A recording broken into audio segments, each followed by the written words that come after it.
Hi friends, this is Bani and welcome to my channel. বন্ধুরা আজকে আমি তোমাদের জন্য কিছু স্মার্ট ইংলিশ ওয়ার্ডস নিয়ে এসেছি।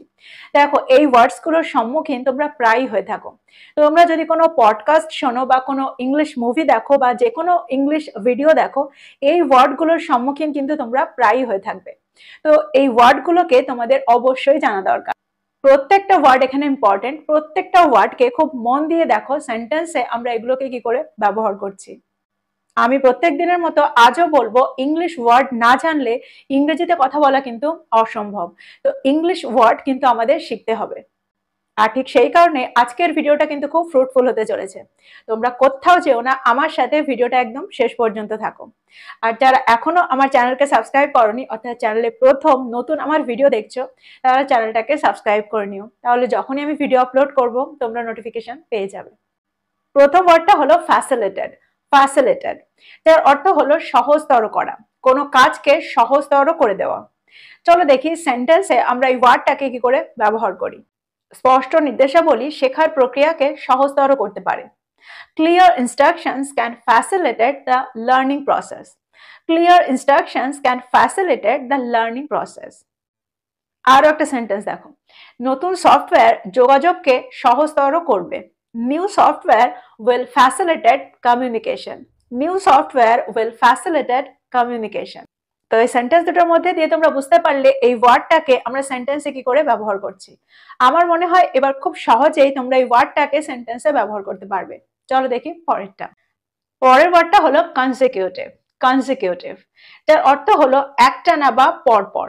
যখন কোনো কাজ পরপর হতে থাকে বা একটানা হতে থাকে, তখন কিন্তু আমরা এই ওয়ার্ডটার ব্যবহার সেন্টেন্সে করতে পারি। চলো দেখি সেন্টেন্সে আমরা এই ওয়ার্ডটাকে ঠিক কি করে ব্যবহার করছি। শহরটিতে একটানা বৃষ্টির এটা ছিল তৃতীয় দিন। It was the third consecutive day of rain in the city. It was the third consecutive day of rain in the city. তো তোমরা বুঝতে পারলে একটানা বোঝাতে অর্থাৎ পরপর হয়ে চলেছে বোঝাতে আমরা এই ওয়ার্ডটার ব্যবহার সেন্টেন্সে করতে পারি। চলো দেখি আর একটা সেন্টেন্স।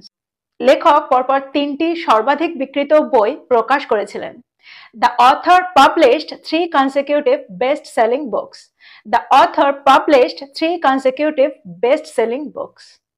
তো আমার মনে হয় এখন তোমরা এই ওয়ার্ডটাকে অর্থাৎ কনসিকিউটিভকে খুব সহজেই সেন্টেন্সে ব্যবহার করতে পারবে।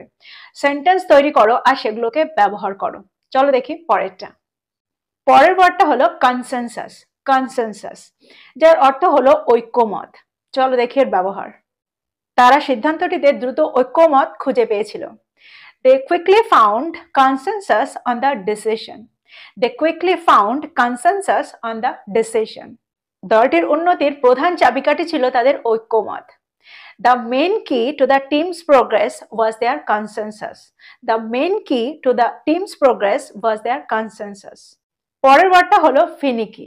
ফিনিকি যার অর্থ হলো খুঁতখুঁতে বা অতিরুচি বাগিস। দেখো কোনো জিনিস নিয়ে যখন কেউ খুঁতখুঁত করে বা যাদের খুঁতখুঁতে স্বভাব থাকে তাদেরকে আমরা ফিনিকি বলতে পারি। ফর এক্সাম্পল, আমার কুকুরটি তার খাবার সম্পর্কে বেশ খুঁতখুঁতে। My dog is quite finicky about his food. My dog is quite finicky about his food. আর একটা সেন্টেন্স দেখো, জামা কাপড় পছন্দের ক্ষেত্রে সে খুঁতখুঁতে হিসাবে পরিচিত। She is known to be finicky when it comes to choosing clothes. She is known to be finicky when it comes to choosing clothes. তো এই ওয়ার্ডগুলোকে আমরা কিন্তু প্রায় ব্যবহার করতে পারি। প্রত্যেকটা দিন কিন্তু আমরা এরকম সেন্টেন্স বলে থাকি। তো এই সেন্টেন্সগুলোকে এখন ইংলিশে ট্রান্সলেট করে ফেলো। আমার মনে হয় তোমরা যারা ইংলিশ লার্নার্স খুব ভালো করেই বুঝতে পারছো যে এই ওয়ার্ডগুলোর সম্মুখীন তোমরা দিনে কতবার হয়ে থাকো। আর এই ওয়ার্ডগুলোর জন্য তোমরা সেন্টেন্সগুলোকে ট্রান্সলেট করতে গিয়ে আটকে যাও। তো ওয়ার্ডগুলোকে কিন্তু খুব ভালো করে শিখে নাও আর এটাও দেখে নাও যে সেন্টেন্সে কি করে আমরা ব্যবহার করছি। পরের ওয়ার্ডটা হলো ইন্টারভেন। ইন্টারভেন যার অর্থ হলো হস্তক্ষেপ করা। দেখো হস্তক্ষেপ করা কিন্তু আমরা বাংলায় প্রায় ব্যবহার করে থাকি, কিন্তু এটার ইংরেজি অর্থটা কিন্তু আমরা অনেকেই জানি না। তো আজকে চলো এই ওয়ার্ডটাকে আমরা ইংলিশে ট্রান্সলেট করা শিখি। যদি আমি বলি এটা আপনার হস্তক্ষেপ করার জায়গা নয়, এই সেন্টেন্সটাকে আমি ইংলিশে ট্রান্সলেট কি করে করব? It's not your place to intervene. It's not your place to intervene. আর একটা সেন্টেন্স দেখো, সেখানে হস্তক্ষেপ করা ছাড়া তার কোনো উপায় ছিল না।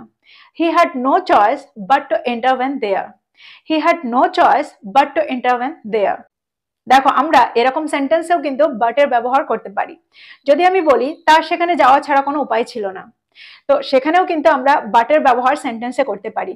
আমরা এটা বলতে পারি he had no choice but to go there. He had no choice but to go there. পরের ওয়ার্ডটা হলো সাসপেশিয়াস। সাসপেশিয়াস, যার অর্থ হলো সন্দেহজনক। চলো দেখি ওয়ার্ডটাকে সেন্টেন্সে আমরা কি করে ব্যবহার করছি। তার হঠাৎ হাসিটা সন্দেহজনক মনে হয়েছিল। Her sudden smile appeared suspicious. Her sudden smile appeared suspicious. ব্যক্তিটির হঠাৎ পরিবর্তনটা সন্দেহজনক ছিল। The sudden change of the person was suspicious. The sudden change of the person was suspicious. তো বাংলায় আমরা যে ওয়ার্ডটা বারবার বলে থাকি সেই ওয়ার্ডটাকে এখন আমরা খুব সহজেই ইংরেজিতে ট্রান্সলেট করতে পারবো। চলো দেখি পরের ওয়ার্ডটা। পরের ওয়ার্ডটা হলো ইনকর্পোরেট। ইনকর্পোরেট, যার অর্থ হলো অন্তর্ভুক্ত করা, ইনক্লুড করা, শামিল করা। চলো দেখি ওয়ার্ডটাকে আমরা সেন্টেন্সে কি করে ব্যবহার করছি। আমাদের প্রতিবেদনে এই তথ্যটিকে অন্তর্ভুক্ত করা দরকার। We need to incorporate this information in our report. We need to incorporate this information in our report. আর একটা সেন্টেন্স দেখো, আমরা নতুন পরিকল্পনায় আপনার পরামর্শটিকে অন্তর্ভুক্ত করব। We will incorporate your suggestion in the new plan. We will incorporate your suggestion in the new plan. পরের ওয়ার্ডটা দেখো। পরের ওয়ার্ডটা হলো ফ্রাস্ট্রেটিং। ফ্রাস্ট্রেটিং, যার অর্থ হলো হতাশাজনক। চলো দেখি ওয়ার্ডটার ব্যবহার। অপ্রত্যাশিত বিপত্তি হতাশাজনক হতে পারে। Unexpected setbacks can be frustrating. Unexpected setbacks can be frustrating. আর একটা সেন্টেন্স দেখো, এই সমস্যাটির সমাধানটা ছিল হতাশাজনক। The solution of this problem was frustrating. The solution of this problem was frustrating. তো আমার মনে হয় এই ওয়ার্ডটাকেও এখন তোমরা খুব সহজেই সেন্টেন্সে ব্যবহার করতে পারবে। চলো দেখি পরের ওয়ার্ডটা। পরের ওয়ার্ডটা হলো ইনফ্যাচুয়েশন। ইনফ্যাচুয়েশন, যার অর্থ হলো মোহ। আমরা বাংলায় প্রায় বলে থাকি এটা ভালোবাসা ছিল না, এটা একটা মোহ ছিল। তো এই সেন্টেন্সটাকে ইংরেজিতে ট্রান্সলেট করার সময় আমরা কিন্তু এই ওয়ার্ডটার ব্যবহার করতে পারি। It was not love, just an infatuation. It was not love, just an infatuation. তো তোমরা বুঝতে পারলে ইনফ্যাচুয়েশনকে আমরা সেন্টেন্সে কি করে ব্যবহার করছি। চলো দেখি আর একটা সেন্টেন্স। মোহ অনুপ্রেরণার একটা উৎস হতে পারে। Infatuation can be a source of inspiration. Infatuation can be a source of inspiration. পরের ওয়ার্ডটা দেখো। পরের ওয়ার্ডটা হলো withstand. Withstand, যার অর্থ হলো সহ্য করা। চলো দেখি এই ওয়ার্ডটাকে আমরা সেন্টেন্সে কি করে ব্যবহার করছি। ভারী যানবাহন সহ্য করার জন্য ব্রিজটিকে তৈরি করা হয়েছে। The bridge is built to withstand heavy traffic. The bridge is built to withstand heavy traffic. আর একটা সেন্টেন্স দেখো, তাদের ভালোবাসাটা দূরত্ব সহ্য করার জন্য যথেষ্ট শক্তিশালী। Their love is strong enough to withstand the distance. Their love is strong enough to withstand the distance. তাহলে তোমরা বুঝতে পারছো এই ওয়ার্ডটাকে অর্থাৎ withstandকে আমরা সেন্টেন্সে কি করে ব্যবহার করছি। এবার আমরা দেখব পরের ওয়ার্ডটা। পরের ওয়ার্ডটা হলো reinforce. Reinforce, যার অর্থ হলো শক্তিশালী করা। চলো দেখি সেন্টেন্সে আমরা এই ওয়ার্ডটাকে কি করে ব্যবহার করতে পারি। স্থিতিশীলতাকে বাড়ানোর জন্য ভিতকে শক্তিশালী করুন। Reinforce the foundation to enhance stability. Reinforce the foundation to enhance stability. তো এই সেন্টেন্সটার মধ্যে দিয়ে তোমরা বুঝতে পারছো যে শক্তিশালী করা বা ক্ষমতায়ন করা বোঝাতে আমরা সেন্টেন্সে reinforce এর ব্যবহার করতে পারি। চলো দেখি আর একটা সেন্টেন্স যার মধ্যে দিয়ে আমরা আরো ভালো করে বোঝার চেষ্টা করব।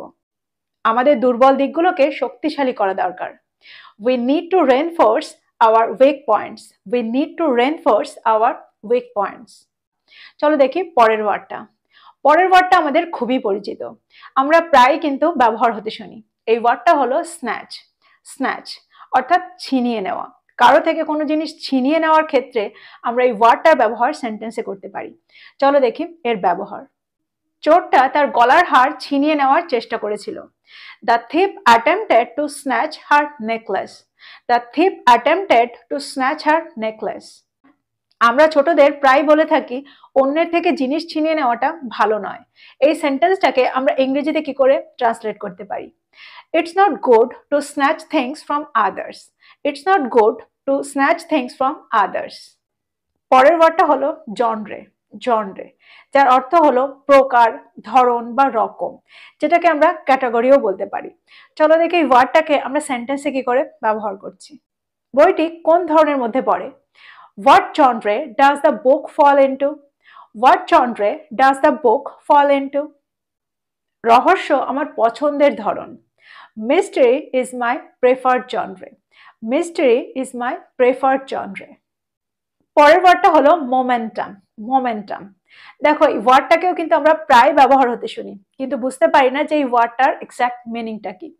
তো এই ওয়ার্ডটাকে আজকে আমরা দেখবো সেন্টেন্সে কি করে ব্যবহার করি। দলটি সাম্প্রতিক সপ্তাহে গতি হারিয়েছে। The team has lost the momentum in recent weeks. The team has lost the momentum in recent weeks.